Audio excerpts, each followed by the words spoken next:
जय माता दी। आज की इस वीडियो में हम सुनेंगे दुर्गा सप्तशती का तीसरा अध्याय, सेनापतियों सहित महिषासुर का वध। महर्षि मेधा ने कहा, महिषासुर की सेना नष्ट होती देखकर उस सेना का सेनापति चिक्षुर क्रोध में भरी देवी के साथ युद्ध करने के लिए आगे बढ़ा। वह देवी पर इस प्रकार बाणों की वर्षा करने लगा मानो सुमेरु पर्वत पानी की धार बरसा रहा हो। इस प्रकार देवी ने अपने बाणों से उसके बाणों को काट डाला और उसके घोड़े और सारथी को मार दिया। साथ ही उसके धनुष और उसकी अत्यंत ऊंची ध्वजा को भी काटकर नीचे गिरा दिया। उसका धनुष कट जाने के पश्चात उसके शरीर के अंगों को भी अपने बाणों से बांध दिया। धनुष, घोड़ों और सारथी के नष्ट हो जाने पर वह असुर ढाल और तलवार लेकर देवी की तरफ आया। उसने अपनी तीक्ष्ण धार वाली तलवार से देवी के सिंह के मस्तक पर प्रहार किया और बड़े वेग से देवी की बाईं भुजा पर वार किया, किंतु देवी की बाईं भुजा को छूते ही उस दैत्य की तलवार टूटकर दो टुकड़े हो गई। इससे दैत्य ने क्रोध में भरकर शूल हाथ में लिया और उसी भद्रकाली देवी की ओर फेंका। देवी की ओर आता हुआ वह शूल आकाश से गिरते हुए सूर्य के समान प्रज्वलित हो उठा। उस शूल को अपनी ओर आते हुए देखकर देवी ने भी शूल छोड़ा और महाअसुर के शूल के 100 टुकड़े कर दिए। साथ ही महाअसुर के प्राण भी हर लिए। चिक्षुर के मरने पर देवताओं को दुख देने वाले चामर नामक दैत्य हाथी पर सवार होकर देवी से लड़ने के लिए आया और उसने आने के साथ ही शक्ति से प्रहार किया, किंतु देवी ने अपनी हुंकार से ही उसे तोड़कर पृथ्वी पर डाल दिया।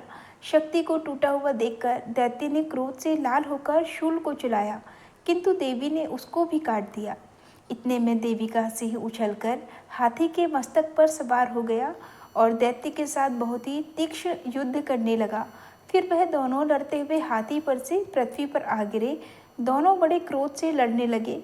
फिर सिंह बड़े जोर से आकाश की ओर उछला और जब पृथ्वी की ओर आया तो अपने पंजे से चामर का सिर धड़ से अलग कर दिया।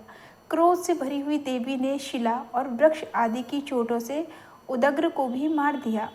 कराल को दांतों, मुक्कों और थप्पड़ों से चूर्ण कर डाला। क्रुद्ध हुई देवी ने गदा के प्रहार से उद्दत दैत्य को मार गिराया। भिंदीपाल से वाष्पकल को, बाणों से ताम्र तथा अंधक को मौत के घाट उतार दिया। तीनों नेत्रों वाली परमेश्वरी ने त्रिशूल से उग्रास्य, उग्रवीर और महाहनु नामक राक्षसों को मार गिराया। उसने अपनी तलवार से विडाल नामक दैत्य का सिर काट डाला तथा अपने बाणों से दुर्धर और दुर्मुख राक्षसों को यमलोक को पहुंचा दिया। इस प्रकार जब महिषासुर ने देखा कि देवी ने मेरी सेना को नष्ट कर दिया है, तो वह भैंसे का रूप धारण कर देवी के गढ़ों को दुख देने लगा। उन गढ़ों में से कितनों को उसने मुख के प्रहार से, कितनों को खुरों से, कितनों को पूंछ से, कितनों को सींगों से, बहुतों को दौड़ाने के वेग से, अनेकों को सिंहनाद से, कितनों को चक्कर देकर और कितनों को श्वास वायु के झोंकों से पृथ्वी पर गिरा दिया। वह दैत्य इस प्रकार गढ़ों की सेना को गिरा देवी के सिंह को मारने के लिए दौड़ा। इस पर देवी को बड़ा क्रोध आया। उधर दैत्य भी क्रोध में भरकर धरती को खुरों से खोदने लगा और सींगों से पृथ्वी को, पर्वतों को उखाड़ उखाड़ कर धरती पर फेंकने लगा और मुख से शब्द करने लगा। महिषासुर के वेग से चक्कर देने के कारण पृथ्वी क्षुब्ध होकर फटने लगी। उसकी पूंछ से टकराकर समुद्र चारों ओर फैलने लगा। हिलते हुए सींगों के आघात से मेघ खंड खंड हो गए और श्वास से आकाश में उड़ते हुए पर्वत फटने लगे। इस तरह क्रोध में भरे हुए राक्षस को देख चंडिका को भी क्रोध आ गया और वह उसे मारने के लिए क्रोध में भर गई। देवी ने पाश फेंककर दैत्य को बांध लिया और उसने बंध जाने पर दैत्य का रूप त्याग दिया और सिंह का रूप बना लिया।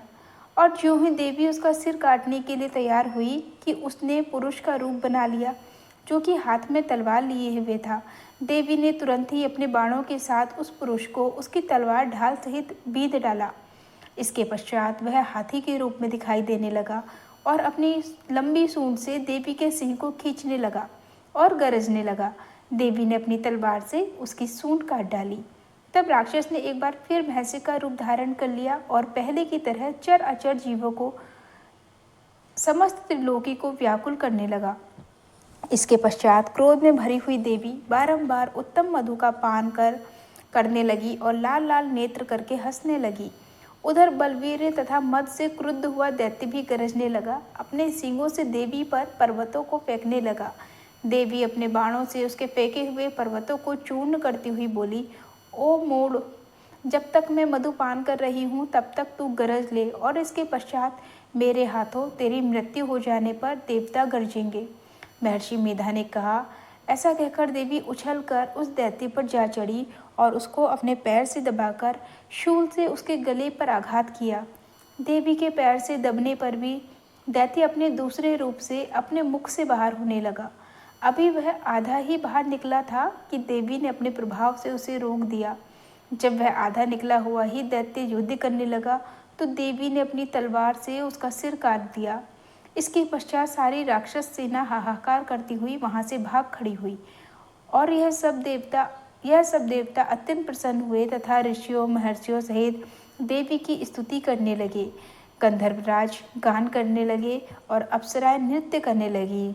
इस प्रकार देवी महात्म्य में महिषासुर वध नामक तीसरा अध्याय संपूर्ण। जय माता दी।